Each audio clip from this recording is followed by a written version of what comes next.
தூத்துக்குடி அருகே 30 ஆண்டுகளுக்கு முன்பு ஆதிதிராவிடர் நலத்துறை சார்பில் வழங்கப்பட்ட பட்டா செல்லாது என கூறி புதிதாக பட்டா வழங்கப்பட்டவர்களுக்காக நில அளவீடு செய்ய வந்த வருவாய் அதிகாரிகளுக்கு எதிர்ப்பு தெரிவித்து பொதுமக்கள் போராட்டத்தில் ஈடுபட்டனர்.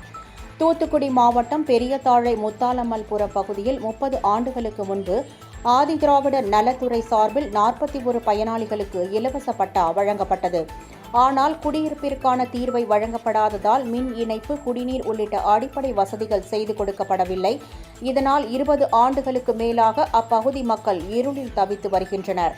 குடிநீருக்காக அமைக்கப்பட்ட மேல்நிலை நீர்த்தேக்க தொட்டிக்கும் தீர்வை விதிக்கப்படாததால் குடிநீருக்கான இணைப்பு வழங்கப்படாமல் காட்சி பொருளாக இருந்து வருகிறது.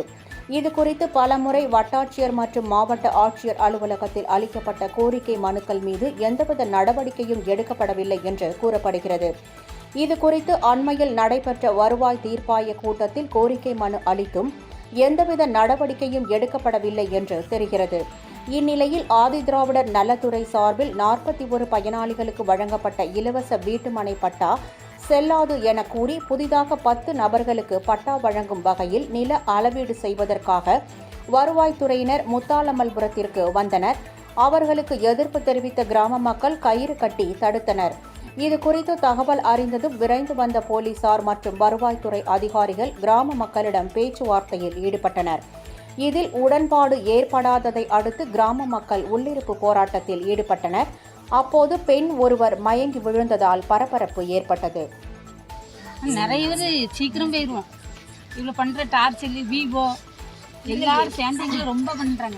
இந்த உயிருக்கெல்லாம் ஏதாச்சும் சேதாச்சுன்னா கவர்மெண்ட் பதில் சொல்லியே ஆகணும் எங்களுக்கு. ஆமா, நாங்க இவ்வளவு அலைச்சல் ஆகி மயங்கி விழுந்து நிறுந்தோம். அரசாங்கம் வந்து எங்களுக்கு பதிலே தர மாட்டேங்குது. எங்களை 1.5 வருஷமா போராடி இந்த அரசாங்கம் வந்து எங்களுக்கு கேளுங்க கிணல் பண்ணி சிரிச்சுக்கிட்டு தான் இருக்காங்க. இந்த தண்ணி இல்லாம கரண்ட் இல்லாம 1.5 வருஷமா நாங்க போராடுறோம். ஒரு 9 மணி ஆச்சுதான் நாங்க ஒரு பருக்க கூட தின்னாம இதுக்கு போராடிட்டு தான் இருக்கோம். எங்களுக்கு எந்த நியாயமும் தரமாட்டேங்கிறாங்க, எந்த இதுவுமே இஷ்யூ ஆக மாட்டேங்கிறாங்க. அவங்க பாட்டுக்கு வராங்க, உங்களுக்கு அளக்க வரல, 10 பேருக்கு அளக்குறோம், நீங்க வந்து உங்க இடத்த காலி பண்ணி போயிருங்க, அவங்களுக்கு தான் கொடுத்துருக்குன்னு சொல்லி எங்களுக்கு ரொம்ப டார்ச்சர் பண்றாங்க. முடியல, பண உளைச்சலுக்கு ஆளாக்கிட்டாங்க.